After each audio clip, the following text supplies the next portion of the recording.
Hello everyone, welcome to your YouTube channel Edutech study. तो guys, diploma pass holders के लिए एक new vacancy निकल कर आ रही है। ये वैकेंसी दिल्ली छावनी परिषद दिल्ली कैंटोनमेंट बोर्ड की तरफ से यहाँ पे डिप्लोमा पास होल्डर्स के लिए जूनियर इंजीनियर की वैकेंसी का फुल नोटिफिकेशन आउट हो चुका है। तो आप सभी इस वीडियो में अंत तक बने हुए रहेगा। मैं आप सभी को सारा डिटेल से बताऊंगा कि कौन कौन सी ब्रांच वालों के लिए वैकेंसी निकाली गई है, टोटल नंबर ऑफ पोस्ट कितनी निकाली गई है, एजुकेशनल क्वालिफिकेशन, सिलेक्शन प्रोसीजर और एप्लीकेशन फ़ीस क्या रहने वाली है। सारी चीज़ों पे हम इस वीडियो में डिटेल से डिस्कस करेंगे। तो आप वीडियो को भी बिल्कुल भी स्किप ना करते हुए वीडियो के अंत तक बने हुए रहेगा, तभी आपको सारी चीज़ें समझ में आएगी। तो गाइस, ये जो वैकेंसी है ये परमानेंट बहाली रहने वाली है और इसमें जो ऑल ओवर इंडिया के कैंडिडेट इसको फॉर्म को अप्लाई कर सकेंगे।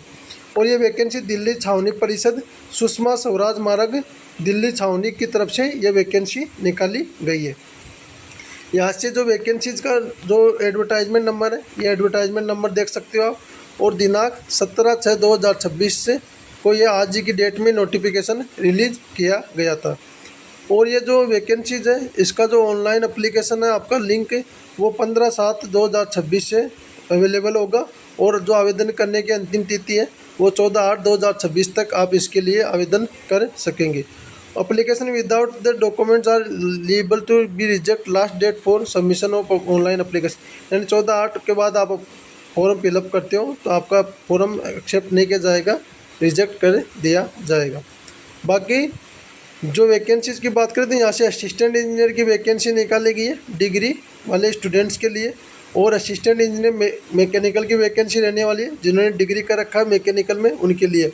मैं मेनली जेई जूनियर इंजीनियर के लिए वैकेंसीज की बात करूँ तो यहाँ से जूनियर इंजीनियर सिविल वालों के लिए वैकेंसी निकाली गई है, जो कि total number of post 5 post निकाली गई है, जिसमें एक यूआर के लिए, एक ओबीसी के लिए, एक एससी के लिए, एक एसटी के लिए और एक ईडब्ल्यूएस कैटेगरी के कैंडिडेट के लिए वैकेंसी रहने वाली।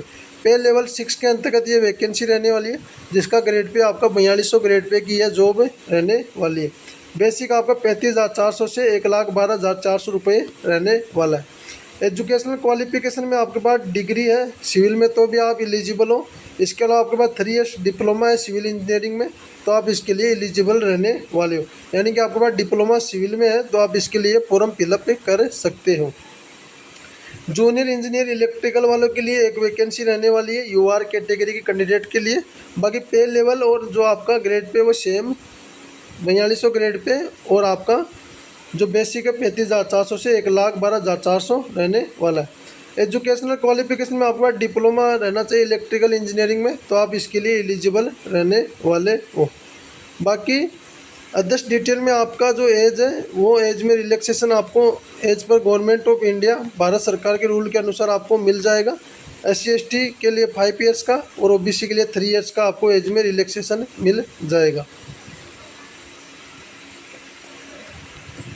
इसके अलावा जो गाइज आपकी एप्लीकेशन फ़ीस है वो एप्लीकेशन फ़ीस आपकी 850 रुपये रखी गई है। 850 रुपये आपकी एप्लीकेशन फ़ीस रहने वाली है। इसके अलावा जो कैंडिडेट SC/ST PWD और विडो डिवोर्स कैटेगरी से बिलोंग करते हैं उनके लिए आपकी कोई एप्लीकेशन फ़ीस नहीं रखी गई है। आपके लिए एग्जाम्प्ट रखा गया एप्लीकेशन फ़ीस में। और एप्लीकेशन फ़ीस सिर्फ उन्हीं कैंडिडेट को देना है जो कैंडिडेट UR OBC या EWS कैटेगरी से बिलोंग करते हो। बाकी SC/ST डिवोर्स PWD कैटेगरी के कैंडिडेट के लिए कोई एप्लीकेशन फ़ीस नहीं रहने वाली।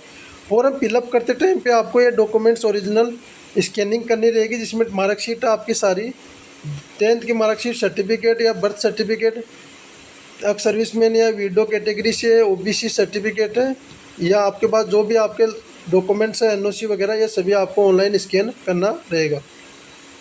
एडमिट कार्ड वगैरह आपको इसकी ऑफिशियल वेबसाइट delhi.kent.government.in की वेबसाइट पे आपको सारी अपडेट आगे की वहीं पे मिलने लगेगी। बाकी एडमिट कार्ड के रिगार्डिंग आपके आगे वो क्वेरी रहती है तो इस मेल ID पे आप मेल कर सकते हो, या आगे के बारे में बताया गया। बाकी मोड ऑफ सिलेक्शन आपका जो सभी पोस्ट है जूनियर इंजीनियर सिविल या जूनियर इंजीनियर इलेक्ट्रिकल, उनका आपका CBT बेस्ड एग्जामिनेशन लिया जाएगा। वो 120 मार्क्स का रहेगा आपका, और उसमें 120 मिनट का आपको टाइम दिया जाएगा। जो क्वेश्चन आपके बोथ लैंग्वेज हिंदी और इंग्लिश दोनों में रहेंगे। और आपकी there will no skill test और इंटरव्यू, यानी कि आपका आगे सीबीटी एग्ज़ाम ही होगा, उसके बाद आपका कोई स्किल टेस्ट या इंटरव्यू नहीं लिया जाएगा। सीबीटी मार्क्स के आधार पर आपका सिलेक्शन होने वाला है। अच्छी वैकेंसी है। अगर बाकी इसके अलावा इसमें all over India candidate apply कर सकेंगे। और जो एजुकेशनल क्वालिफिकेशन आपकी एज वगैरह 14/8/2026 से काउंट की जाएगी। बाकी सिलेबस ये दे रखा है इन्होंने। 40 क्वेश्चन आपके 40 मार्क्स के रहेंगे, जिसमें जनरल रीजनिंग है, जनरल अवेयरनेस है, न्यूमेरिकल एबिलिटी और इंग्लिश आपकी रहेगी। सेक्शन भी आपका ट्रेड से रिलेटेड रहेगा, जिसमें 80 क्वेश्चन 80 मार्क्स के रहेंगे। टोटल 120 क्वेश्चन 120 मार्क्स के आपके रहने वाले। डिटेल में ये इन्होंने सिलेबस दिया है। आप इस नोटिफिकेशन को डाउनलोड करके डिटेल से सिलेबस को एक बार और देख लीजिएगा। इसके अलावा 10 डिटेल में आपकी जो आपकी एग्जामिनेशन वगैरह वो बाद में आपकी जो कंडक्ट करवाई जाएगी, उसके रिगार्डिंग आपको वेबसाइट पे टाइम टू टाइम विजिट करके देखते रहना है। इसके अलावा आपकी कोई डाउट या क्वेरी रहता है तो इस मेल आईडी पे मेल कर सकते हो आप। यहाँ से आपको सारी चीज़ें समझ में आ जाएगी। और जो आपकी सीबीटी एग्जामिनेशन वगैरह इसका लिंक है, या आपका जो एग्जामिनेशन वगैरह उसकी टाइम टू टाइम आप वेबसाइट पे विजिट करके वहाँ से आप सारी डिटेल्स देख लीजिएगा। तो गाइस डिप्लोमा पास होल्डर्स के लिए अच्छी वैकेंसी है दिल्ली की तरफ से। अगर सभी स्टूडेंट के पास एजुकेशनल क्वालिफिकेशन है, डिप्लोमा से डिप्लोमा कर रखा है सिविल या इलेक्ट्रिकल में, तो आप ज़रूर अप्लाई कर दीजिएगा। बाकी इसके अलावा कोई डाउट या क्वेरी रहता है तो कमेंट बॉक्स में कमेंट कर दीजिएगा, मैं आपका ज़रूर रिप्लाई दूंगा। इसके अलावा अगर वीडियो में दी गई जानकारी अच्छी लगी हो तो वीडियो को लाइक कीजिएगा। चैनल पे पहली बार आए तो चैनल को सब्सक्राइब कर लीजिएगा। बाकी मिलते हैं नेक्स्ट वीडियो में नई जानकारी के साथ। तब तक के लिए धन्यवाद दोस्तों।